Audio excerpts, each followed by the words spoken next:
Today on Homeworthy, we'll explore how New York City interior designers have turned their urban spaces into warm, inviting sanctuaries amidst the bustling concrete jungle. We'll start inside a serene penthouse apartment with an amazing terrace overlooking Gramercy Park, then make our way uptown to step inside a chic pre-war apartment and finish off with a stylish apartment inside the iconic Carlyle Hotel.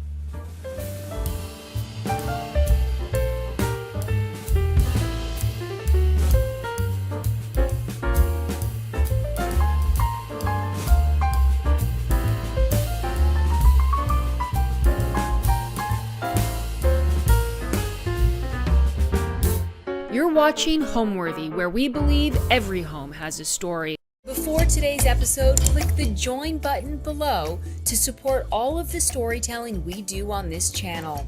Our growing community of members help to directly fund more videos so we can capture these extraordinary homes from around the world. So join today to receive early and exclusive access to new Homeworthy videos. Hi Homeworthy, I'm Timothy Whalen. Welcome to my New York City apartment.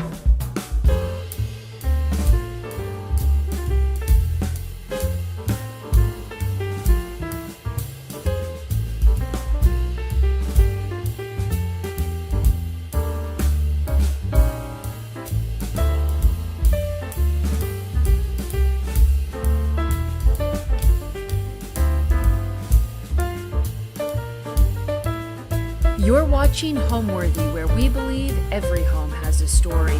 I love the energy of New York, but I also love that you can be anonymous, and I love having this sanctuary inside of New York because New York can be exhausting. And I love that I can come up here and I feel like I'm perched like a bird above the city in this like little oasis and green and peaceful, and it's quiet. I'm Tim Whalen, and you're here in my Gramercy Park apartment. I'm an interior designer, but I trained in the arts, so I also help people buy art and do art consulting. This is an Emery Roth building. Emery Roth was an architect who did a lot of buildings in New York in the classical style in kind of the 20s and 30s. And I had just sold my apartment at 39 Fifth Avenue, which was also an Emery Roth building. And I was looking around and I just was so enthralled by the terrace space. The light was so incredible, and the terrace was so incredible, and the views looking north. I had the MetLife Tower. I looked at New York Life, a beautiful deco building and its golden spear on top at night, and I thought, wow, this apartment has possibility. Well, I was very artistic as a child, but my path was I was an English and art history major at Kenyon College, and when I graduated, I came to New York and I did a management training program on Wall Street. And I was a banker in private banking for almost 6 miserable years. I didn't really want to go into banking. I was going to go to law school, but my parents said, you need to get a job. Came to New York, got all kinds of job offers, and it was a great training. But I decided I wanted to get into the art world, so I went back to school with Sotheby's in London. And then I did my second management training program with Sotheby's in New York, and I rotated around every department for almost 2 years, which was an amazing kind of learning environment. And you had any exhibition, you were taken around by the experts in each department, and it was just an incredible learning experience. After that, I started helping people buy art and antiques. I started consulting.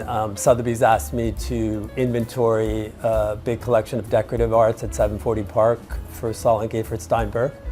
So I did that, and then one night I went to the theater and I sat next to a lady at a dinner from Aspen who had a bunch of Joan Mitchell paintings, and I love Joan Mitchell. She's one of my favorite artists, and she asked me to do her apartment on Fifth Avenue and 69th Street, right down from my office. And that was kind of the beginning. And I was buying art and antiques for a girl that went to Kenyon, her father, and he was building a big house on Sutton Square, and we were buying all the antiques. And I was working with a decorator at the time, and she was overly restoring the antiques and covering them with fabrics I didn't really like. And I kind of thought, wow, I might be able to do this better. And that's how it kind of came.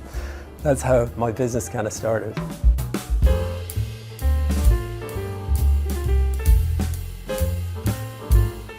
This is my entry vestibule, which as you can see is very small. So I decided to kind of open it up with a beautiful 1930s Italian mirror that came from Phillips Auction House. And it had a very low estimate on it. And it unfortunately did not go for a low amount. And the light fixture is something that's made by an artisan in Paris. It's all rock crystal. And I just love the star shape, and I wanted a little drama here, and at night you can dim it. And it just gives a little atmosphere since it's not that big of entry vestibule. And then the art on the walls kind of greets you as you come in. I almost treated the art almost like wallpaper. This is one of my favorite artists called Stanley Whitney. And I love works on paper, I love gouaches, I love things that are tactile. So I love that you have a mix of like prints by Ellsworth Kelly, works on paper, and then this is a canvas by a Brazilian artist named Fernanda Gomez, I think. And of course my elephant. I love elephants, and they have to have their trunk up. So that's greeting you with its trunk up to give you some good luck. I just always have loved elephants. It's the logo for my company. Something about an elephant I love, but it's only good luck with the trunk up. So I only collect them with the trunk up. You'll see when you open my kitchen cabinets. This moment here is the first piece of furniture I ever bought when I think I was 27 or 28 years old, and I was doing the management training program at Sotheby's. And they had something called their arcade furniture sale, which is their lower end furniture. And again, it had a low estimate. I think the estimate was like $1,500 to $2,000, but it didn't go for that. But I kept bidding, and I've had it ever since, and I love this piece. It's a very pure piece of English furniture, great color. The bust is a piece of garden statuary that I bought in Palm Beach. And behind it is this like razor blade piece by the German artist Rosemary Trockel. And I just love kind of the juxtaposition of the ancient bust with the contemporary art with a beautiful piece of mahogany. This is Oliver, or Ollie. He's a pretty mellow dog. He's a Canadian Ganaraskin. He likes penthouse living. He doesn't mind the concrete jungle. He's very happy on his terrace. Well, that's one of the other tricks of living in a small apartment. You need case furniture and you need drawers. I keep table linens in here. I can show you, but one whole drawer here is filled with placemats, napkins. This apartment is located on Gramercy Park, and it's kind of a special neighborhood because it's one of the only private parks left in New York. It's gated, it's kept up beautifully, and the architecture around the park is incredible. You have all these 19th century brownstones and buildings and other buildings built in the 20s. You have the National Arts Club, the Players Club, and then if you wind around, you have Irving Place, which is this quaint little street with lots of restaurants and bars. So the neighborhood itself is really special.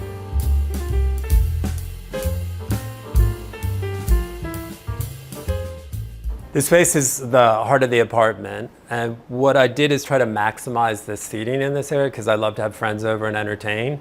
I think I've had 12 people here. What I like is that it's comfortable, and I like that it's low hung, and it kind of the extension of the terrace. I often have the doors open here, which is nice, so you get the fresh air. So these John Ray chairs, I sit in them every day, sometimes more than I do the sofas. Some people don't find them that comfortable. I love them. But what I love is just the construction of them and the caning and the scale of them. You know, now you see them everywhere, but when I bought them, they weren't as prolific as they are today. But these are original ones. They came from Patrick Sagan, who's the top dealer in Jean Ray and Corbusier chairs of this period. And I just love that they give a little bit of a kind of rustic. I love caning, so I think I wanted to bring the caning into this room with everything else to kind of go against the sleek lacquer that the rest of the apartment has.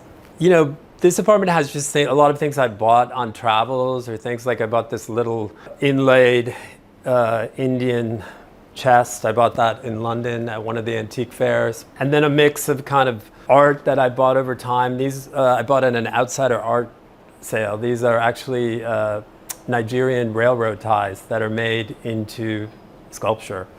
It's kind of my, it's a poor man's Giacometti here. Behind me is another art wall, which is chalker blocked filled with art, as you can see. Again, a lot of works on paper and photography. It's what I love. The little piece right here is by Louis Baltz, and it's from his Industrial Park series, and it's a beautiful kind of minimalist photograph. And this is Colorful Gouache is by Phillida Barlow, who's also one of my favorite artists. She died recently. She was a British artist who taught at the Slade scale. She actually taught a lot of the great contemporary artists and was kind of like not that well known in her lifetime.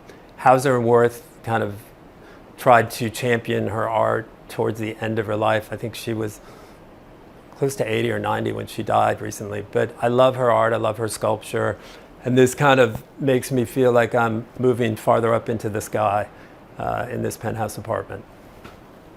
Books are really important to me, and one of the challenges of living in a small apartment is where do I put my books. Luckily I have an office with a lot of books in it, but I'm constantly reading and referencing books. So I designed the bookcase to kind of house the books, and the question was, where was I going to put the TV in this apartment? I thought about putting it on this wall at one point, but I didn't love walking into the apartment with the TV.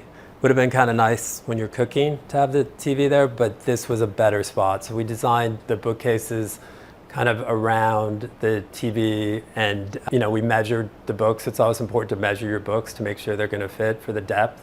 So we did that. And I lacquered the bookcase, which kind of took another element of the apartment to kind of bring it together with the kitchen and the bathroom and the millwork in the bedroom. And then I added this beautiful custom Ann Morris library light above. And what's so nice about it is the scale. To get it this big, you had to do it custom. And it just gives a kind of balance between the Criddle steel windows and this side of the room. And also I've mixed in, these are New Guinea currency rings. They're carved out of abalone shells, and I love them because they're so sculptural, but I bought those too at an Oceanic fair, I think one in New York, and then I collected them over time in Paris. And it was funny, I'm not a big skull person, but these little skull bookends, I was shopping with my old neighbor in my old apartment at 39 Fifth Avenue, this amazing Brazilian lady. And we bought those for her apartment at Mantiques. And she recently sold her apartment, very sadly, in New York and moved back to Sao Paulo full time. And she brought those over to my apartment and wanted me to have them. So they have nice memories as well. And then this is a Chinese bench that I had bought for a client. And sadly, when the client passed away, it came up for sale at Christie's, and I bought this, and I love this piece. This is a David Hicks box that I bought at the David Hicks store in Paris years ago. Green's my color, so I was particularly fond of this, and I love anything David Hicks inspired. And then these photophores, I love photophores, and you always see them in metal or classic Louis XVI photophores or Louis XIV photophores. What I love about these is I had a plaster artist kind of take the photophore base and make these in plaster, and then I had hand-blown hurricanes made for them. Now you can't find someone to do the hurricane glass because I tried to make more, but I just love the juxtaposition of the design. The mirror I had made by Wyeth, and the scale was really important. Again, I wanted to open up the apartment, and at night what's interesting is if you sit in certain areas, you get the city buildings and the lights of the city from the north behind. And I also love how it opens up onto the kitchen as well. Obviously I was artistic as a child. I was always, redecorating my bedroom. I was telling my mom what to change her dining room chairs to a ladder back chair from a cane chair. And so I was doing that stuff when I was younger. I think beauty is very important to me. And I think I have a strong aesthetic sensibility that's grown over time. But yes, I think it's something you're kind of born with, and then you kind of hone your skills over time.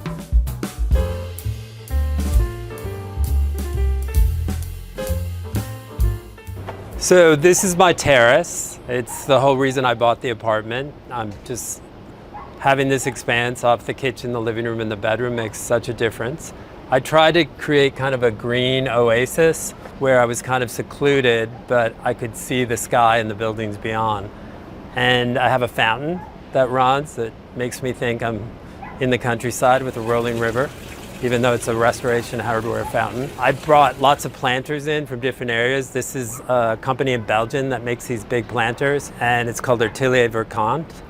And I have a lot of boxwood because in the wintertime I love the expanse from the apartment of having the green hedge and the boxwood, even when it's not summer. But summer is my favorite time, and fall out here, and Ollie likes it too. This is a little seating area where you can have cocktails, read a book. And the terrace was kind of narrow. It's not the deepest terrace, but it's not the narrowest terrace. So I really had to play with the scale of everything out here. And lighting was really important at night. I have 9 wall lights that light the terrace, and some of the plant materials lit from below very subtly as well. So it has a great feeling. I love coming out here. I love the awning because it gives you a kind of tented feel. I don't know if any of you remember when you were kids and you had a dresser across from your bed and you put one of your quilts from your bed up and created a little tent, and it gave you a feeling of comfort. That's what the awning does here. It was grandfathered, so I was only able to replace the awning footprint that was here. Otherwise, I would have run the awning the whole width of the terrace, so it covered all the areas. But it's just in this center area.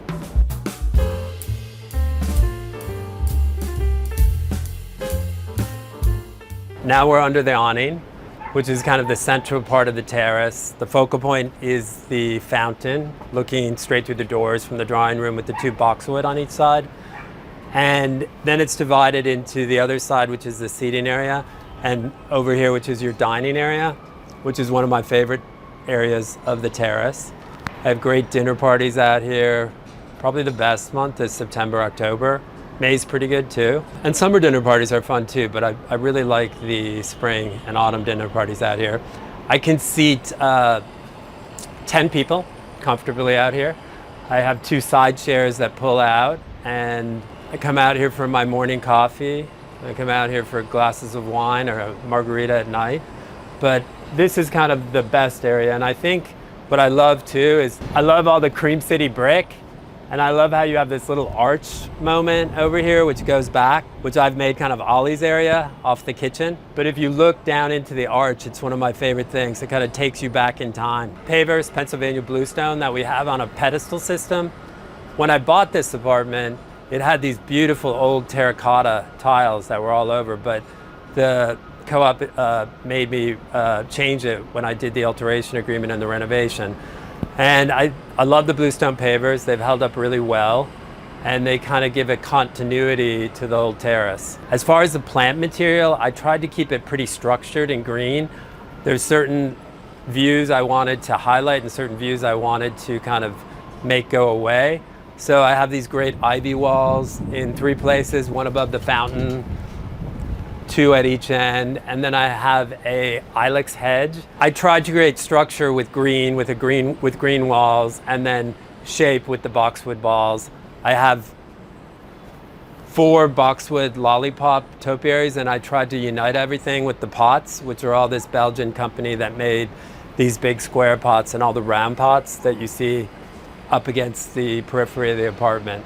I then tried to loosen it up a little bit because boxwood is a little stiff and more structured. So I wanted a little looseness, but I didn't want the terrace feeling overly grown. I wanted it very edited and structured. And so I added, again, the ivy in the pots. I added climbing hydrangea against the wall in the seating area. And then I tried to loosen it up. I love white geraniums in the summertime. So I've added white geraniums, I've added some white lantana, some allium, and this beautiful purple verbena. I think my color palette, in a garden is really greens, different shades of greens and chartreuses and light purples and whites is my favorite. And this is a autumn clematis, which will flower in September. And I've been trying to get it to cover the whole bench, but it's taken a little while. So gardens take a little time, even on a roof terrace. And the challenging thing about potted plants versus things in the ground is that potted plants are a whole different animal. So it's a lot more upkeep, the root structures are different. But I'm really happy the way the garden's now grown in. These were magnolia trees at one point, and at one point I had beautiful crepe myrtles here. And none of them did well, and so I put these dwarf crabapple trees in a couple years ago, and they seem to be thriving. I put 1 in each corner. And again, these are in the same pots as everything else. this Belgian company that makes beautiful pots right outside of Brussels. I love the fact that the color palette is kind of united throughout the interior and the exterior space of the apartment. Obviously, I have this green hedge that you look at, but then there's the striking black and white awning and the black iron on the cradle doors, the black of the custom-made Urban Electric light fixtures, the black garden stool here, which is a vintage garden stool, and all the gray pots. I think having that kind of color palette, it unites the space and makes it more expansive. I love sitting in the living room and just looking out to the terrace with the fountain running and seeing the black and white stripe, which totally plays in harmony with everything I've done inside the apartment. Rain is a tricky thing in New York. I love rain and I love rainy nights. It can be very stressful when you're planning a big dinner party out on the terrace, just because I don't have a dining room inside my apartment. So where do you seat the people? But I think like anything in life, you have to improvise. And I had 12 people for, I think 10 people for dinner. Poured rain, stopped. We cleaned up the whole terrace, we reset the table, poured rain again. Luckily I had help that night, a lot of help.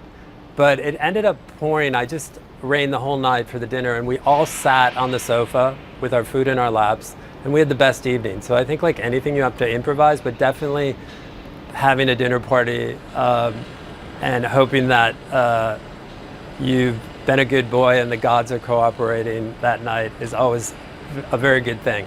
Now I'm going to take you into my kitchen. I mean, travel still inspires me, although I don't like to travel as much as I used to, but travel still really inspires me. I traveled a lot in my youth.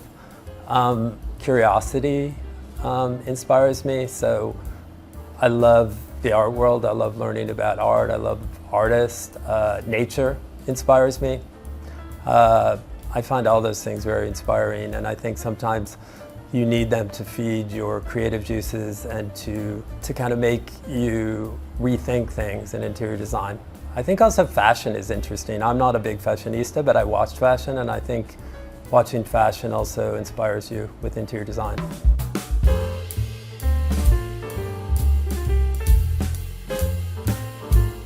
This is my kitchen, and what I love about this, after living in an Emery Roth building where I had a big entrance foyer, separate kitchen, I love the openness of living here, and I love how it's open to the living room.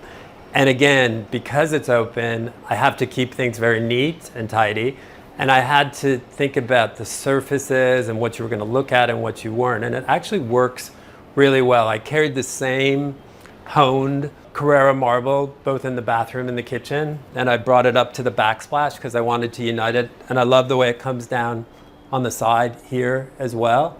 And then I high gloss lacquered all the cabinetry with a vendor that we use that does beautiful lacquer work. And what I love about that for this apartment is the reflective quality, because again, it's another element that kind of makes the apartment bigger, because it reflects the light. And sometimes you can see, like even here, you get the black and white awning reflected in my kitchen cabinet, which again, I love. Kitchens aren't good unless they're utilitarian as well as beautiful.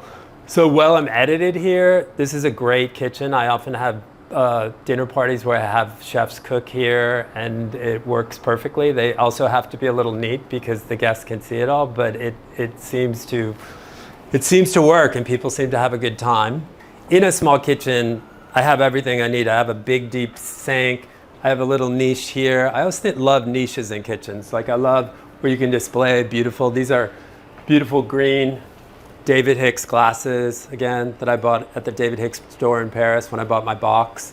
This is the white STAVA, I always mispronounce it, but I have it all over. I've had this porcelain, God, before they even carried it in the United States, I went to the store on the right bank, right near the Louvre in Paris. It's a beautiful little French shop that makes all this dinnerware. They made these pineapples. They made that mug over there. And there's also these plates that I love to kind of mix with it, which John Darien did as a collaboration with them. Like I said, a kitchen is not a good kitchen unless it functions well. I've got my dishwasher right here. I've got my Sub-zero refrigerator with my flowers that I'm going to put on the table for you in a little while so they don't get wilted. And I even have a washer and dryer, which is kind of amazing in New York City. So again, this goes back to what I was talking about earlier, is really planning how you want to live in a small space. I knew that the washer and dryer was important to me to have, and I was able to get permission from the building to do it. And it makes a big difference. Even the drawers, we had fitted out, which I like that all my cutlery can fit. I like that things are organized. And because I entertain a lot and I don't like clutter in this small apartment, I have a lot of upper storage. Way up top you can see my collection of Chinese export frogs, which I seldom get down from there, and my Christopher Spitz Miller jardinières and all kinds of Persian vases, and there are my elephants with their trunk up. And I think there's another elephant, more vases. Oh, and another elephant with its trunk up, and more vases and things that I use for entertaining. Also, more storage. These are my antique paper mache wine coolers from Sotheby's. Little silver beakers, more porcelain. This is my friend Martin Lawrence Bullard gave me this from his design dinnerware. I don't really use his coffee mugs, but don't tell him. I prefer my big white coffee mugs. I'd been collecting or buying things for a lot of years, so I had stuff in storage, I had things. So for me, it was kind of editing and curating the things I bought. Obviously, there's not a lot of wall space in this apartment, and so I had to be very careful about what art. I have a lot of art in storage, so I couldn't hang it all. So I think it was kind of curating things that I had bought over time, editing down, and really finding a palette that kind of meshed the inside and the outside and kind of brought the whole apartment together. Because when you're dealing with a small space, you don't want things to be jarring. You want it to be continuous and kind of harmonious. And I think that was the biggest design challenge in this apartment.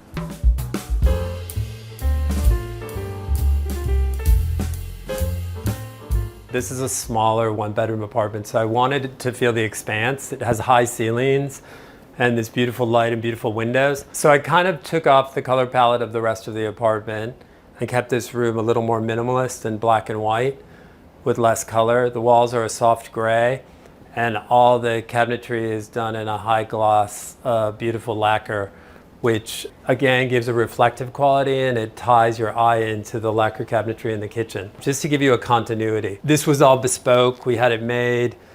Again, thought a great deal about storage, shoes, shirts. This is drawers in here. So you can open it up, and I have a whole nother set of drawers. Also needed a chest of drawers for additional storage. This is an old Italian chest that I bought years ago at an auction in Chicago. Kind of neoclassical, probably very simple, probably from north of Italy, which I love. This is a 1960s mirror that I bought from C.J. Peters. And then these are Nancy Loren's little mirrors that came from Liz O'Brien. So I kind of made this like a kind of my idea of my wall of mirrors at Versailles. This is one of my favorite pieces. It's an artist called Ray Johnson. He's not as well known, but he's very well known about within the artist community. A lot of artists' collections have his work.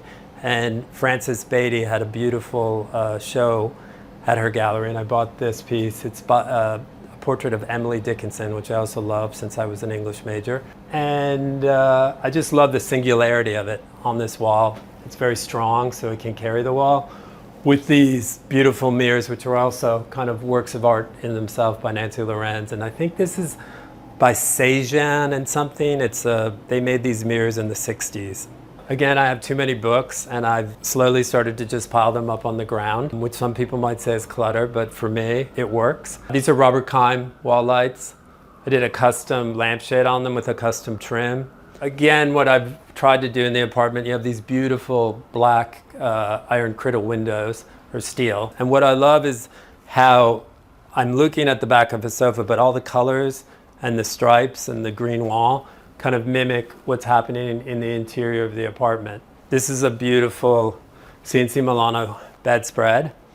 This is a vintage Suzanne pillow. And then this is a great photograph of Lilies of the Valley. It's by Ines and Benu. They're famous photographers, not really known for their flower portraits, but they had a show at Gagosian.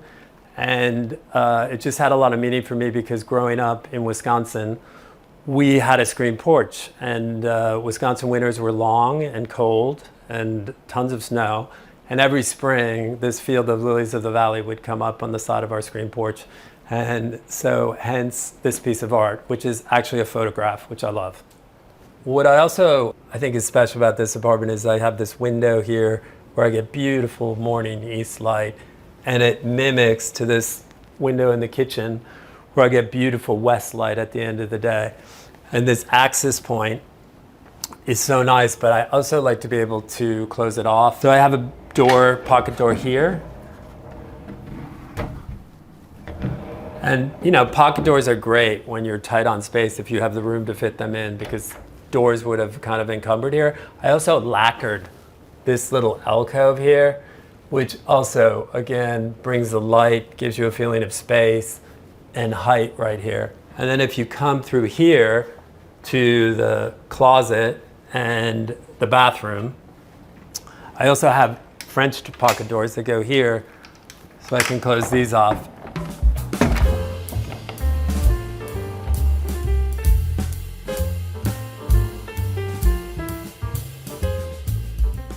This is my bathroom again. Materiality was a big thing. I carried the same marble that's in the kitchen in here, and I lacquered the front of the vanity. Here I used a little Corian, but I kept it really simple. I just wanted a very simple bathroom. Again, you have the ceiling. I love that you have the window in the shower, and that's my bathroom.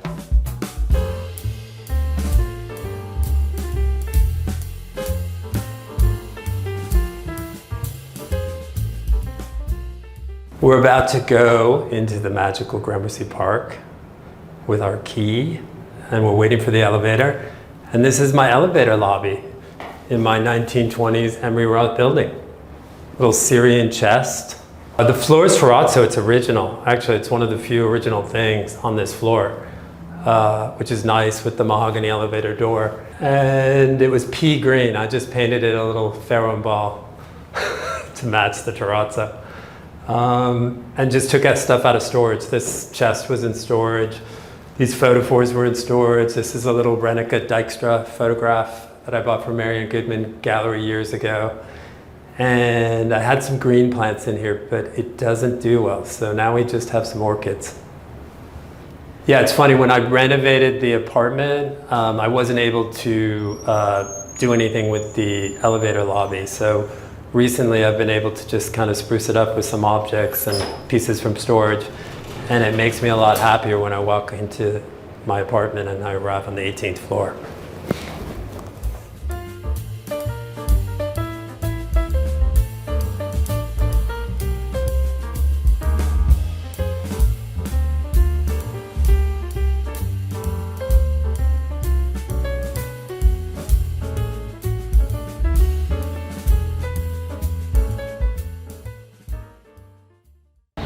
This is the big key to the private Gramercy Park, and you have to live on the park to be able to get a key.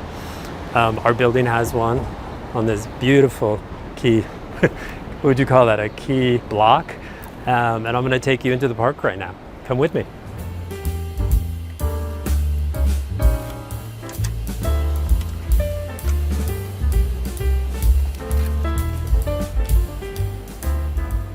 So we are in Gramercy Park. It's a beautiful little alcove in the middle of the city. It's just, I don't know, I always feel like I'm transported into another world when I come to this neighborhood. I get off the bustling streets of New York and I take a left on 21st Street and I walk around the park.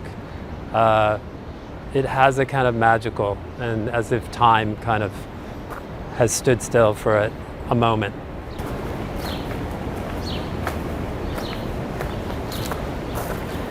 I love these little like side alleys on each side of the park with the park benches. It's just kind of a great moment to kind of sit and listen to the birds. Watch the light come through the leaves of these trees. The Gramercy Park Hotel was here, which was amazing, right to the right. It had Maialino, which was a great Italian restaurant in it, and there was always a fire in the wintertime, fun bar. But it closed, unfortunately, right before COVID, and now a new hotel is opening. The TWA Hotel is supposed to be opening a new hotel there, but it doesn't look like much work is going on there right now.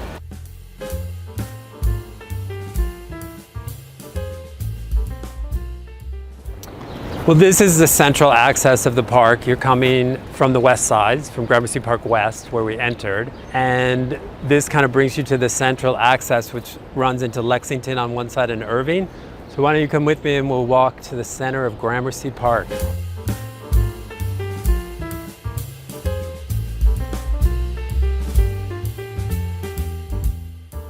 There's your ode to Samuel Ruggles, who founder of Gramercy Park, founded it in 1831.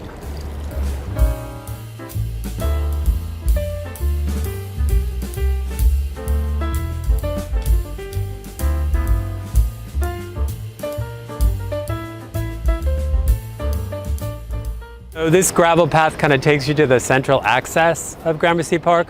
What I love is this center area. You look uptown towards Lexington Avenue, and you have the Chrysler building sitting there right past your view, and it's lit up at night. And if you turn looking south on the central access, you have Irving Place.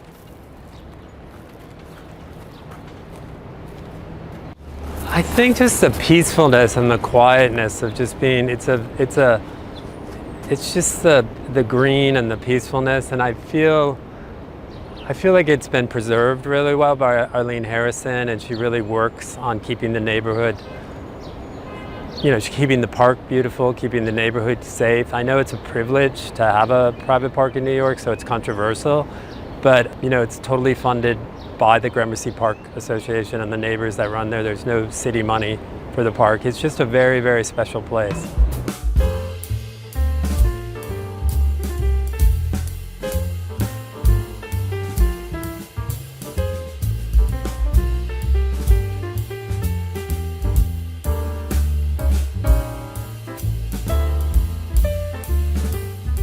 Home to me is really, there's something about coming into this apartment where I feel like I'm in a bit of a cocoon.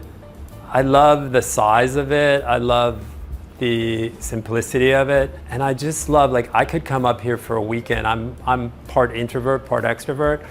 And I could come up here for a weekend. I could say that Ollie's ill and cancel my social plans, which is really a bad thing to do, and just read books and watch documentaries, sit on the terrace, hang out here all weekend, and be totally, utterly happy.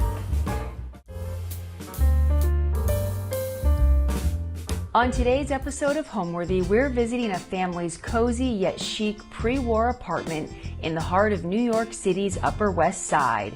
It's a jewel box that is not to be missed. Enjoy! You're watching Homeworthy, where we believe every home has a story. Like and subscribe for more. Hi Homeworthy, I'm Sarah. Welcome to our pre-war Upper West Side apartment. The doors are a little squeaky, they're original. Come on in.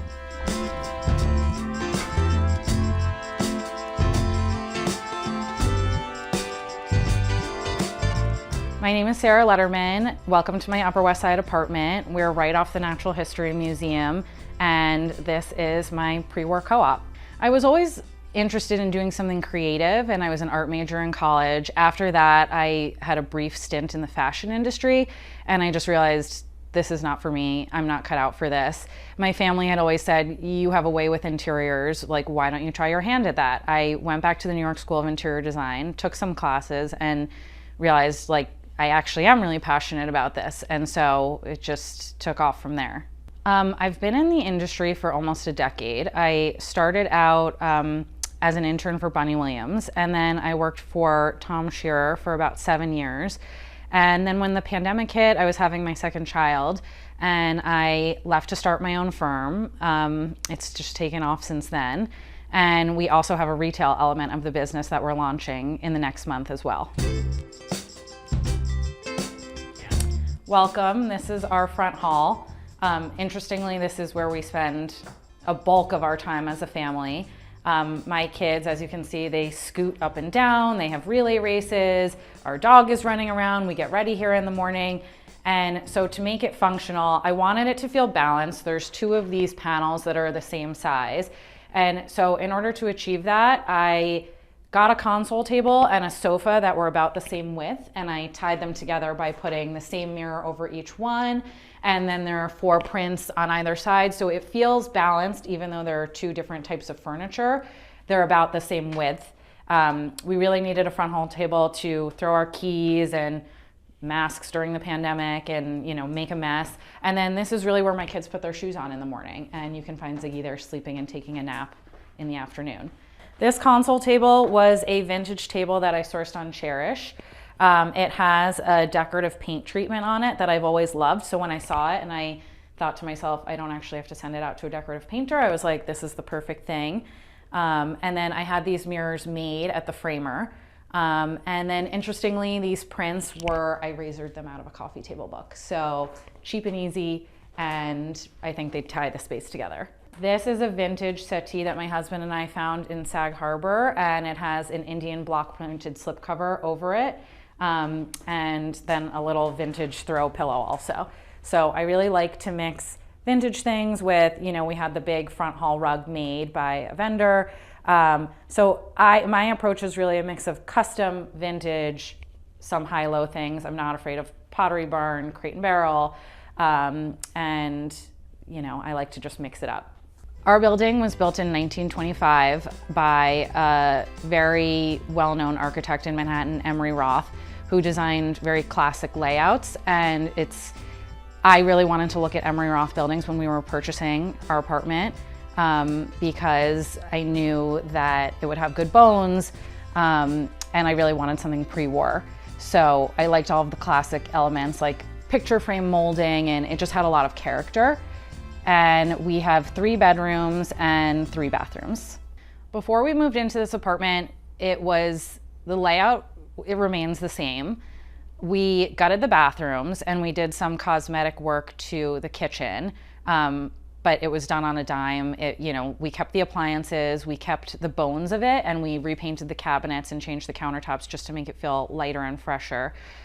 We repainted the entire place, and then the dining room was really my moment to do a decorating project. So it was a white dining room. Now it is like a flower explosion, English garden vibe. And I really wanted to have a moment where I could show my style. But otherwise, the apartment was in really great shape, and it just required some, aesthetic tweaking. Right off of our front hall is our dining room. And this is my moment to shine. I really wanted to do an interesting wallpaper, and this is a Penny Morrison wallpaper. I feel like it gives it an English garden vibe. It's bold, it feels fresh in here, I love to showcase all of my tabletop stuff, so you'll regularly find us setting the table for dinner parties. We have, like I said, we have a retail element to our business now. So these are little metal flowers that are handmade in Milan. A friend of mine paints these candlesticks, placemats that we're selling, little French wicker cache pose. And then the mirror and the console I found at this great store in Kent, Connecticut called Artifacts. These are 2 pieces, watercolors by a friend of mine, Tara Gill, who we are also going to be selling her work. Little painted brackets that I think are always fun to put candles or decorative items on. And then part of my approach too is I love to mix modern art over, a traditional base. So these are by Agnes Barley. I got them at Sears Payton, and they're our first adult piece of art. During the pandemic, the dinner party situation was quieter. But I feel like now, because we have so much family in the area, like this is often just my family, my brother, his son, my parents, and then we're friends with our neighbors across the hall. So yes, there's always people eating dinner in here. We do use this dining room, and when we're not using it, it's often a work from home location. So my idea for Thanksgiving, Passover, that type of thing, was that I would actually set up a buffet in here. And this table has a leaf. It's a vintage Edmund Spence Swedish table, which is under a tablecloth right now. And you can bring it out here, put the leaf in, set the table in the hall, and create a whole dinner party moment. And then in here would be like, you know, the buffet, cocktails, all of that. So that was another thing that I was thinking when we were thinking, how are we going to use this big front hall that everyone's trying to talk me out of, is holiday dinners. It's convenient because the dining room also connects to the kitchen, which I'll take you to later, but we'll go into the living room right now. My style is classic, collected. I really believe in acquiring pieces over time that you love. Everything in this apartment are things that have traveled with us from multiple spaces that have, you know, found a new home somewhere else. And we really try to take our time finding things that we love. So vintage things mixed with high-low, you know, a Pottery Barn console with a vintage travertine table that we sourced on eBay. Welcome to the living room. Again, a mix of high-low stuff. This is a Pottery Barn console that we had 2 apartments ago, a Restoration Hardware sofa. I have 2 young kids. I'm not trying to have a custom sofa at this point in my life, but I like to mix it with, these are Danish chairs that we bought years ago at a vintage show. We bought these Lee Industries chairs and my upholsterer reupholstered them for me in a custom fabric. And then the side tables are, you know, I'm not afraid to mix and match. I don't think that they have to be matching, but my rule is that they need to be the same height. And then I tied them together with a matching pair of lamps, which are vintage Moroccan jugs that were wired as lamps, and the lampshades high-low, they're from the 5 and dime. Then this is a vintage writing table that we got on Cherish. And, you know, we used to highlight our matchbook collection, all the restaurants we've been to in New York, wedding photos, some of our favorite coffee table books. We got married in Bridgehampton, down the street from my family's house. And interestingly, actually, this is a photo from Bridgehampton that my brother took. So, you know, again, a mix of modern, found. Modern art is definitely a part of our design aesthetic. This is from an interesting artist. It's a collage by R.F. Alvarez. And on the other side, these are 2 of our favorite pieces of art that we have in the apartment. They're by Andrew Zimmerman. And again, from Sears Paint and Gallery, they have like a raw wood side, and then he paints them with car paint. And I feel like they actually, like, they're not the focal point of the room, but to me, they make the room. And then the centerpiece is by a British artist, Stephen Lavis. eBay is not a place to be overlooked. I regularly set alerts, and I'm willing to wait a long time for things to come up. And if you're willing to wait, everything comes up. So this is a mid-century table that we found. It's a slab of travertine on little brass legs. And we love it. It perfectly fits the space. It's traveled with us through 3 apartments at this point. And these are little benches, again, Restoration Hardware, but we put them here because my kids love to look out the window. You can see the museum that way. They're building the new museum. It's very exciting. These are paper flowers from the green vase. My husband and I do not have green thumbs, and we're not very good at keeping plants alive. So we wanted to have something that made the room feel fresh and alive, and that was our solve for that.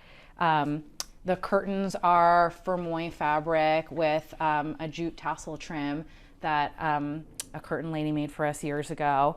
Actually, interestingly, the grass cloth shades were from the previous owner, but they do the trick, so we kept them. We did wire picture lights up above, and they are from a friend of mine's lighting shop, Ann Morris, in the city. And the bookshelves are one of my favorite elements of the apartment. We have a ton of books. I love to collect design books, art books, and I sort of categorize them loosely. So it's like, I'll have like the nature section, or like the classic decorator section, socialites in New York section. And then one of my other favorite parts is, we are big TV watchers, but I hate the look of having a TV out all the time. And so one of my favorite parts when we found this apartment was that you could tuck it away behind this cabinet.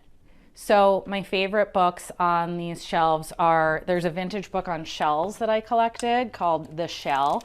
And I really like to, I've razored images out of this and framed them before for beach houses. You know, we'll scan them and razor them out. I don't know if that's allowed or not, but I do it. And Tom Shearer Decorates, that was my mentor, so one of my favorite books. And Billy Baldwin Decorates, always a go-to for decorating, has all the rules. So I definitely am a lover of vintage coffee table books. Sometimes I'll find them on Cherish, or if I see them in a thrift shop, I'll pick them up. I think it's nice to have a mix of, you know, new novels that you read and then also pick up, you know, some of these were my parents' books that they were going to get rid of. And I was like, why would you get rid of this Encyclopedia of Gardening? Like, it's a beautiful book. So people will give me vintage decorating books too, like clients that come across them and are like, I think you'd appreciate that. So they're all kind of mixed in here too. Like, this one's really interesting to me. A client gave this to me, Apartments for the Affluent. So this is a room that I wanted to feel grown up, mature, sophisticated, but in reality, my kids live here. So the way that we have compromised is basically all of these built-ins have children's toys underneath, you know, puzzles, and my kids are allowed to play wherever they want as long as they know that they put it back at the end. And then same thing on the other side, you know, some interesting little categories, decorating, modern art. I really love this Ed Ruscha book, which actually that's the back of, but I think my husband does enjoy the company of women because he lives with three females. So we thought that that was just kind of like a funny little thing to display. And then again, more little objects. This is a Christopher Spitzmiller gourd that opens up.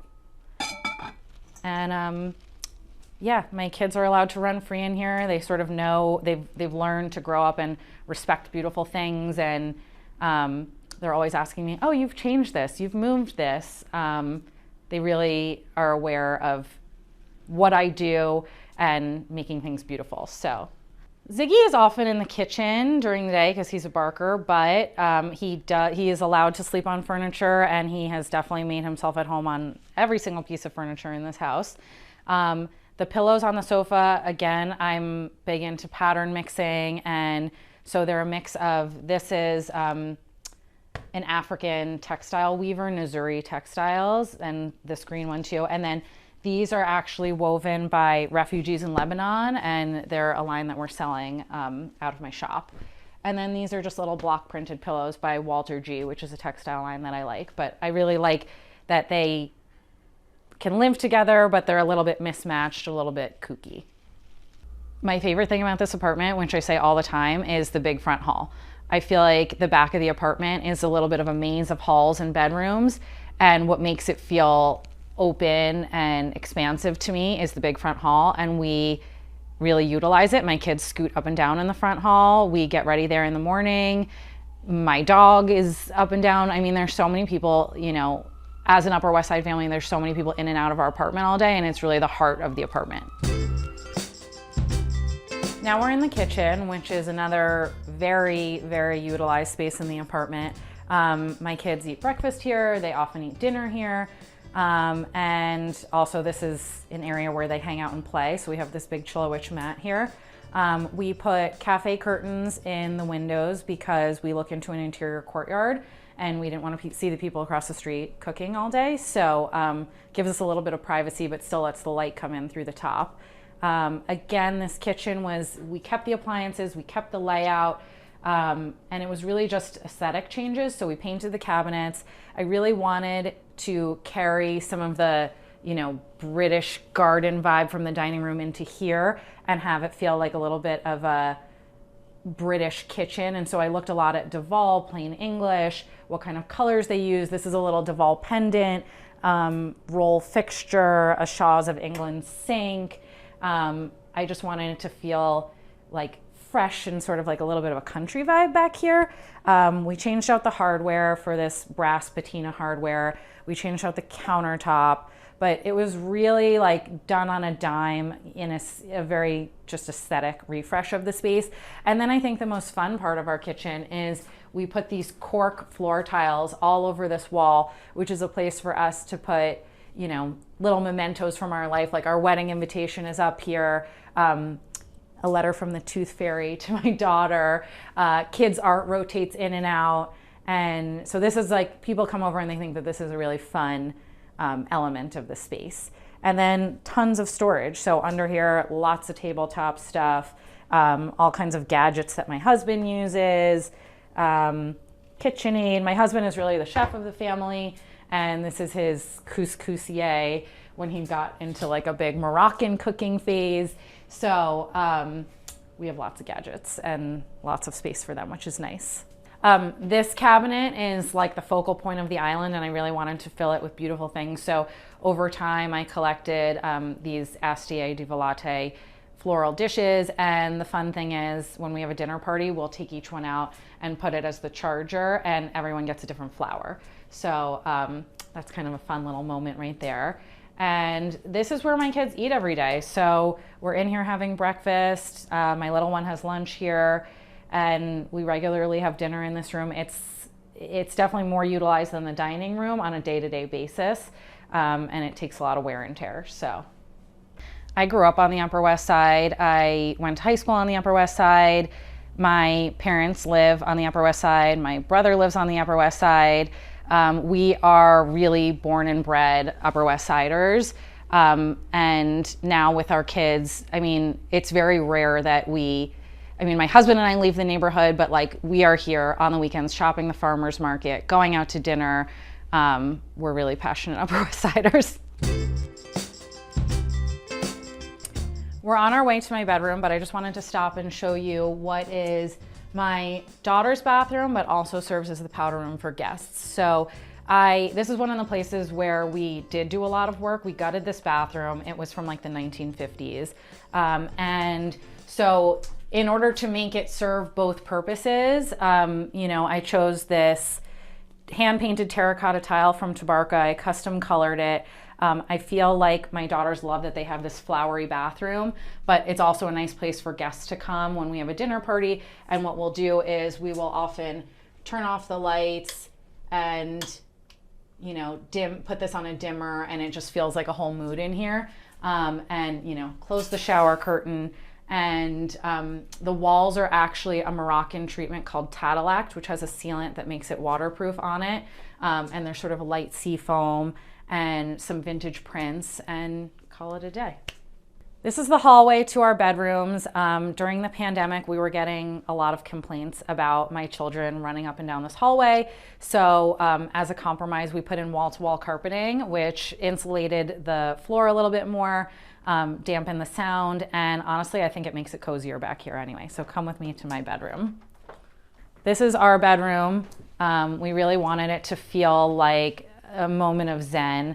I look at so much during the day that I felt like to come in here, I just wanted it to feel like a calm respite. Noguchi paper lantern, which is a go-to for me. And at night, I'll turn off all the lights and just kind of dim the Noguchi lantern.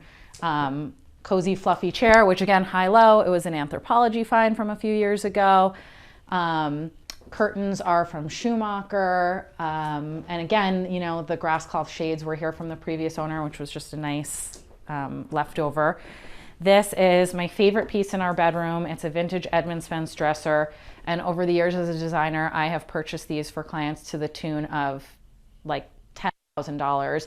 Again, eBay alert, it came up eventually for $800. The person who was selling it to me, I don't think he knew what he had. I sent it to a restorer. It came from the Midwest, and now it lives with us, and it will never leave. So wherever we go, it's coming with me. This is our bed. It's from Lawson Fenning and has this cozy boucle on it. I had my upholsterer make me what I call a bunkie board for it. So like instead of the mattress sitting right on the rails, it sits on a plush surface. Nightstands, which we wanted to have a lot of storage. And then when we first moved in here, I was deep on Instagram looking for all kinds of vendors that I hadn't seen before. I wanted to do some different things. I found this ceramicist. He goes by Humble Matter. And I wanted to have a pair of custom lamps made. I'm very picky about lamps, actually. and I feel like I couldn't find anything that was right for in here. So I asked him if he would make a pair for me. He had never done it before. And I was like, I have a guy who will wire it. So he made me these vessels. I had sent him some images of Giacometti plaster lamps, which he took as inspiration. He made them, and here they are.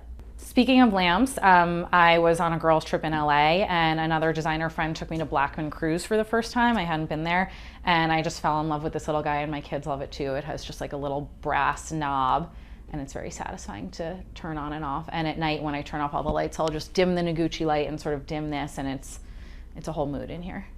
I always gravitate towards botanical, flowery type of art. And these I found years ago. This artist has become wildly popular since then. Her name's Ron Nicole, and she presses flowers into clay and then like very carefully peels them out and makes molds. So these are from one of like her original series, but I think that they sell out in like 1 second as soon as she puts them up now. But we love them, and I like that they're very sort of tone on this wall. This is actually written by a parent in my daughter's grade, and I feel like is a must on any nightstand of a parent, how to have a kid and how to have a life. So, you know, we keep our little bedside reading there. On my nightstand, I have, I actually just went through this entire thing, and it's a super fun book by Cleo Latan, which is Pierre Latan's daughter. He was an artist, and this is about all the best bookstores in New York. And honestly, I was obsessed with this book. It's super fun. Here's our bathroom right off of the primary bedroom.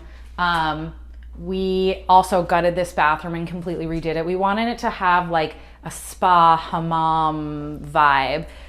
So what was in here, again, it was like a 1950s bathroom. It was like a big cast iron tub, which we ripped out. We put in a double shower with a bench, heated floors. And then I feel like every bathroom I see in the city is like Carrara, and I really wanted it to have sort of this warm undertone, so we chose travertine in here. And double vanity, an apparatus light fixture, which I love. It has like little ceramic bowls that the lights are in. And then because, you know, New York, lack of storage, we built a linen closet in here. And it's very relaxing.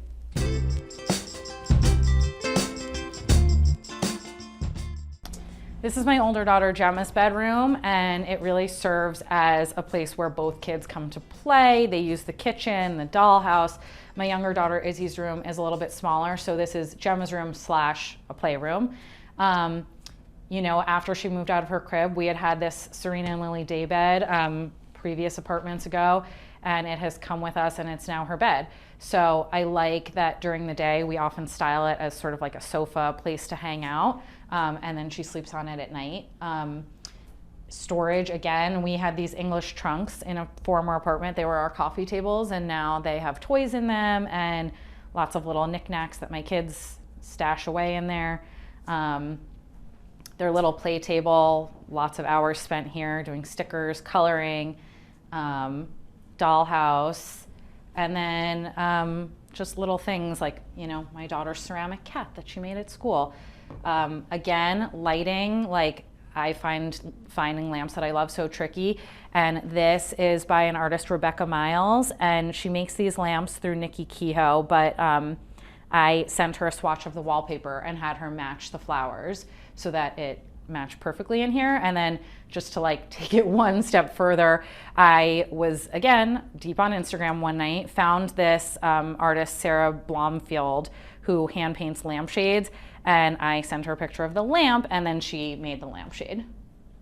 I don't really believe in having children's rooms that they will grow out of super quickly, so I feel like this room will age with my kids. Eventually, you know, I have grand plans for putting them both in here. So I feel like, you know, if I was a middle schooler in this room, I still feel like it would feel appropriate. So this was a tricky room because I knew that I wanted to wallpaper my kids' rooms. I think that's really fun. But because there was so much picture frame molding, we were sort of like, it would be a lot to wallpaper inside and outside of it. So we decided just to wallpaper inside the picture frame molding and then choose like a very pale blue to highlight it outside it. So it's almost like each piece of wallpaper sort of has its own little frame, which I think is a really pretty element of the room. So now we're gonna go to Izzy's room. It's a little bit of a maze to get there. So here we are in Izzy's room. This was used as an office by the prior owner of this apartment. And there was a Murphy bed here, there was a built-in desk here, and we ripped it all out. It actually was, before I had my second child, this was Gem's playroom. It didn't have wall-to-wall carpeting, and we were just like, during the pandemic, how do we make this feel like a cozy, nice place to spend time with a new baby? So we had put the wallpaper in already as the playroom, and it was a Where the Wild Things Are vibe. There's a lot of kooky things happening in this room. Columns, an air conditioner condenser, all kinds of weird vents, and I just was like, you know what? Wallpaper it all. Wallpaper the entire thing, and that will somehow make all the weird things disappear. And I feel like it has done that as much as possible. We ripped out the Murphy bed, and this was a changing table, which I knew, again, I was like, she's not going to be in diapers forever, so it's actually adjustable, and it can become like a full bookshelf and dresser. So this was like a multi-purpose piece, and then little leather pulls, and so she doesn't have a lot of storage in here, but this gets the job done. And then her crib is in this little niche. Her mattress is dropped to the floor because she has jumped out of her crib. So that is why it's not installed the way that it usually is. And it's just kind of like a jungle vibe back here. This is Izzy's little lair, as we like to call it. These are these little knobs I found on this kid's website, Smallable, and I just thought it was so cute that it's sort of like bear, bunny, bear. And, you know, she keeps her little knickknacks here. We'll often, like, you know, getting dressed in the morning is a struggle, so we will often like put out her clothes for the night before here and be like, okay, this is what you're wearing tomorrow, and helps get the day going and on, you know, a good note.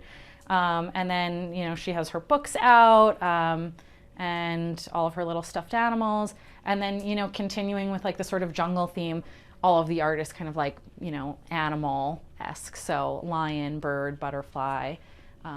And this is like her fun little space back here, which, you know, it's a small room, it's sort of dark, it looks into an interior courtyard, but we just wanted to make it feel as cozy and warm as possible. And actually it has made it into a space that we really like to spend time.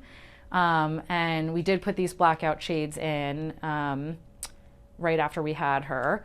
But, you know, it's just like a cozy little room. So at night we dim the lights, and it's actually fun to spend time in here. So another good storage hack is I like to put up lucite bookshelves, which in my daughter Gemma's room we have that too. I feel like if you're putting up beautiful wallpaper, to then put up bookshelves over it is kind of like, why? So I like that you can see the wallpaper behind it, and it's a fun styling moment. I mean, she likes to go up there and, like, you know, rotate the stuffed animals, choose her book before bedtime. And it also is just like a little touch of like a modern element, which I always like, you know, that balance. Home is a place where my family feels comfortable, where I can try out all of my different design ethos, and where we feel comfortable.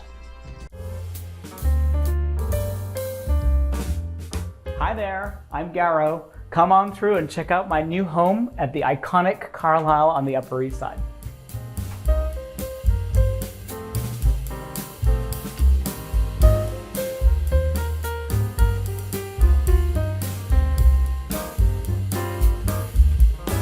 I'm Garrow Kettigan, New York City interior designer. Ever since I moved to New York City, I've been enamored with the Carlyle. It's not very often that you can actually come across an apartment here. I came to see the apartment, I'd seen it online, and I fell in love with it immediately. Of course, living at the Carlyle, the best thing is having access to Bemelman's bar. And of course, in our lobby, we have a little private entrance that goes directly into the hotel. So you never even have to go outside. So if it's cold outside, you can just go downstairs without a jacket. And also, all the residents have pre-reserved tables down at Bemelman's, as well as the Dowling restaurant. And we do also have the perks of being able to use the gym, which is wonderful, which I haven't done yet, I really should do.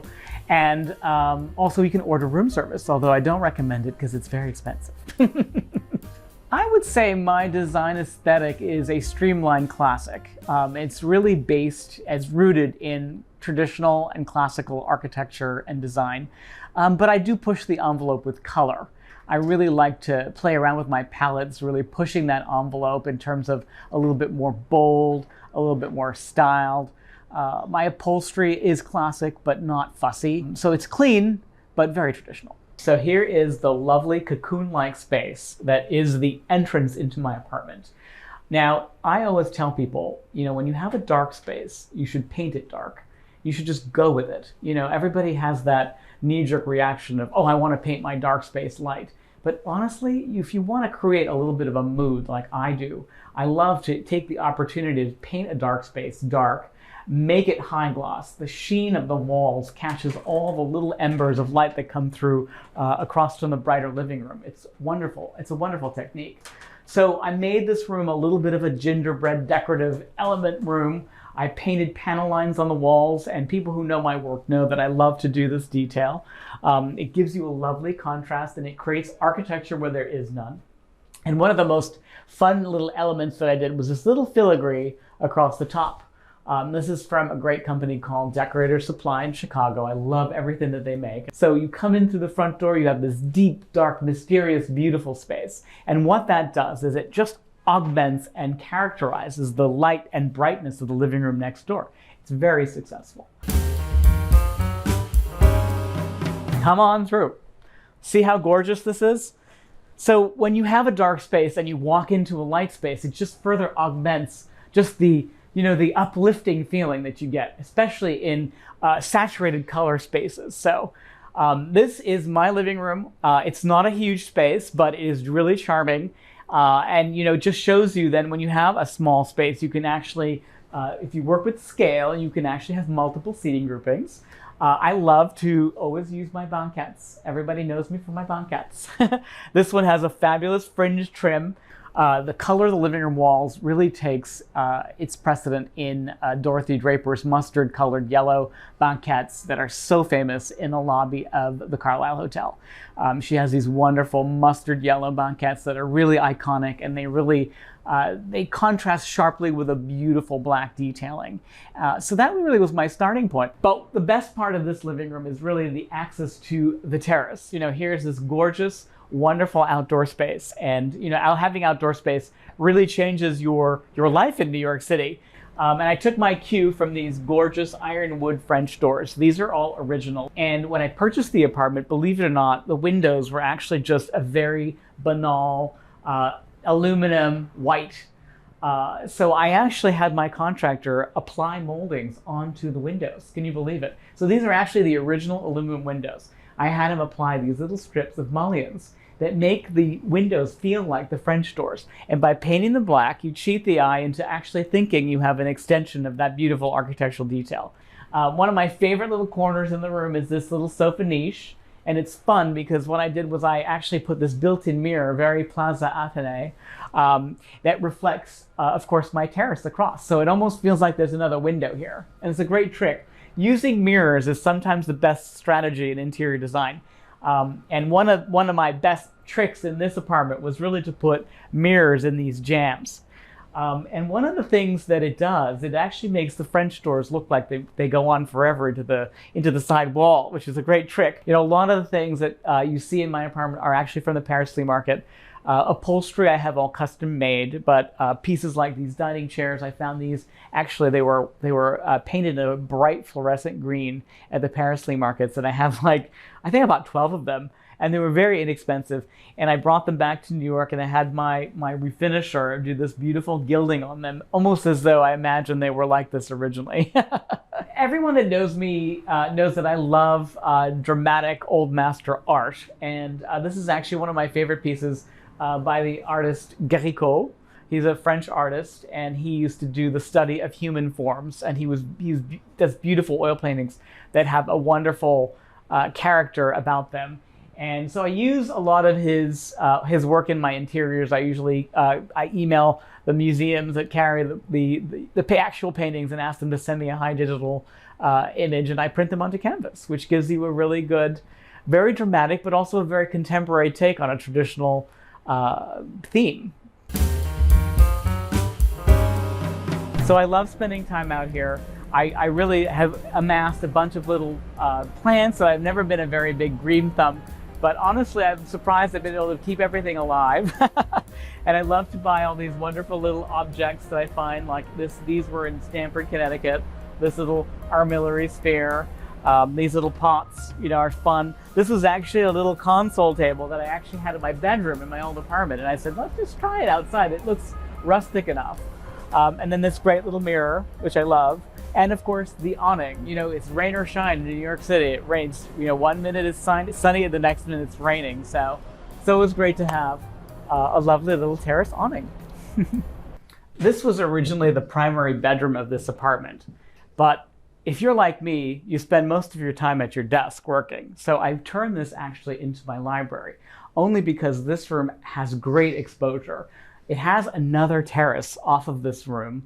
It's a little bit shallower, but it has those wonderful iron French doors. So I positioned my desk to face out towards those. And then this beautiful little urban oasis is how I describe it. I designed this banquette seating area for a lot of my projects. And I love to sit here, to work on my laptop computer. It's like being on a sofa, but you can do some work from it. Also, one of my greatest tricks in interior design is actually to make a Persian carpet look like it's more antique than it actually is to actually put it on its backside. When I was a kid, I used to always go to these rug auctions, and I would see the carpets all rolled backwards, and I would always love the way the carpets looked on the back and in the front. So here you go. This is actually my carpet, and look at the difference. This is what it is on the main side, but look how much more fine and antique it looks on the backside. So it's actually a great trick. If you ever want to make something a little bit more subtle, if you have a Persian rug, that's the best way to do it. So I love my French doors the way that they are, and I didn't want to have any window treatments on them. But in the mornings when I have direct sunlight, I actually come here with this little piece of fabric, which I had my seamstress, make out for me. And it's basically a Roman shade that's attached with a piece of Velcro. So when you have direct sunlight and you don't want to have a window treatment that's permanent, but it's a great little trick. So you use a little bit of Velcro and voila.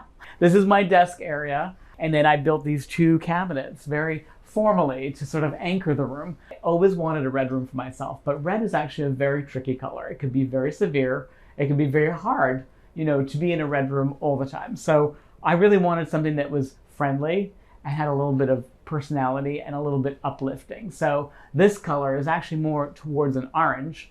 So I actually mixed my own two colors, this fiery opal and dragon's blood, which I mixed together. These are my little sketches. Everyone that knows me on Instagram, it's Garok Designs. If you don't follow me, please follow me. I always post these different options for all my projects, and everybody loves to comment on them. So I usually do 2 or 3 layouts per room for all my clients and projects, and then I always post those sketches online. It's always so much fun. And tell me about your pencil collection. Oh yes, the concept is that whenever you have an idea, you have to have a pencil nearby so that you can write down your thoughts, and that happened mostly at my bedside. I keep my pencils by my bed, so at night when I'm like sleeping and have insomnia, I have an idea, I always write it down so that it lets me get to sleep. So this was actually a full bathroom, but because I have my guests use it, I wanted it to read more like a powder room bathroom and not a full bath. So my biggest challenge was to try and conceal the bathtub that was in here. So I actually had my contractor build this wall over the tub itself. I didn't want to get rid of the tub, so the tub is still actually back there. And I had these 2 pieces of remnant slab installed on top of the actual tub deck. It's perfect. And then this frosted glass door conceals it perfectly. So I have a couple of things in here. It's basically used as a storage warehouse now, but believe it or not, there is a tub in there. But that's why you frost the glass, so you can hide all your sins back there. The best part of this powder room bathroom is actually the ceiling. So I worked on a project on 79th Street, and the client literally had a hallway as long as Grand Central. And when I said that to her, she's like, oh my God, we should print out a copy of the star map for Grand Central. So this is actually one of the test strips that we used, and it was a leftover piece. And I said, oh, it's perfect for my powder room. Welcome to my primary bedroom. Everybody that knows my work knows that I love bed hangings, and this was no exception. So really a room within a room. And sometimes, you know, it's counterintuitive, but when you actually do a detail like this in a small room, it makes the room feel like it has more layers and it gives it a little bit more grandeur. So in this little room, I was able to put a lot of detail. So the bed hangings, they're opposite from this lovely apothecary chest that I bought at the Paris flea markets. This literally came out of an old pharmacy building. And then one of my very favorite details, those of you who know my work, the fake books that hide my TV. Voila! So this is a great company in England called Deck Books. I love them. They're great. You can order up your book spines. And it's actually the best way for me, I think, to hide your TV. In this lovely little cozy corner, I was able to tuck this small sofa.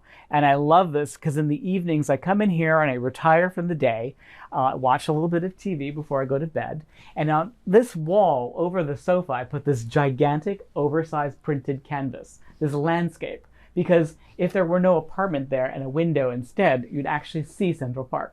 Red for me is always the best color to use as a punctuation mark in your design. So for me, in this room, I use this lovely Caribbean teal wall color. And to punctuate it, I actually use these red curtains, almost like bookends, that frame the bed. I also repeated the red in this oversized canvas print over this lovely little antique table. I bought this table actually in the Paris flea market, and it's literally one of my favorite things in the apartment. If you look at the details on this piece, it is absolutely extraordinary. It is a combination of wood, so it's European ash, with travertine and brass inlay. It is really an extraordinary piece, and it just goes to show you that even though, you know, good things come in small packages, as small as it is actually a beautiful piece of art. It's a masterpiece. Bed pillows. Oh my God, I love bed pillows. In fact, I love pillows everywhere.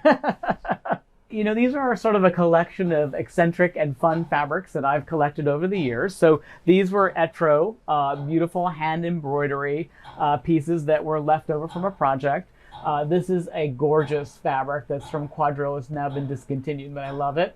And then this is the velour gaufrage, which is one of my favorite fabrics from Clarence House, which unfortunately also has been discontinued. But I love to surround myself with some of my favorite fabrics. So here is the space that I touched the least.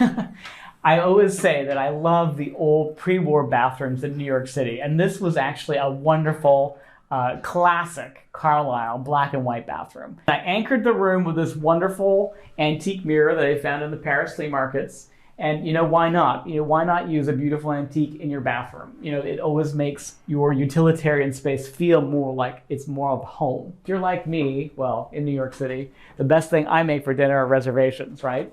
So I wanted the kitchen to really feel like a chic bar at the Carlyle. So this was really the concept. And it really was a facelift. The cabinetry, the boxes were here. I changed all the doors. I kept all the doors as they were. I kept all the appliances as they were. But I refaced all the cabinets with glass fronts. And I painted everything black. And I added what I love, this mural wallpaper. Also, one of my favorite things to do is to use sheet brass. This is a great company called Chem Metal. And you can buy these sheets of brass, and they're great. They're really malleable. And there was a really ugly backsplash tile behind this that I even did not replace. I kept it, and I went over it with the brass. It's perfect. So this is actually, there's an electrical panel, like a box there. So I was like, I hate seeing those things. And even after the painter painted the box black, I actually had my little frame shop cut me a little piece of the wallpaper and put in this little frame, and it hides perfectly. Thank you so much for coming by for a visit. I hope you enjoyed all my little details. But there's one other detail that I forgot to point out to you when you got here, and that's the elevator vestibule, which is the all-important detail in any New York City apartment. So when I moved here, the wallpaper was a little tired, a little old. So the best way to get your neighbors to agree to do something is to knock on their door and say, at no cost to you, I would like to redo the elevator vestibule. So this is a beautiful hand-painted wallpaper from Ixil. And this was actually a console that was here. It was actually brown wood, and I painted it black, and I purchased this stone top to put on top of it. So this is wallpaper fit for the Carlyle. Yes, exactly. Thanks for watching. For more Homeworthy content, be sure to like and subscribe.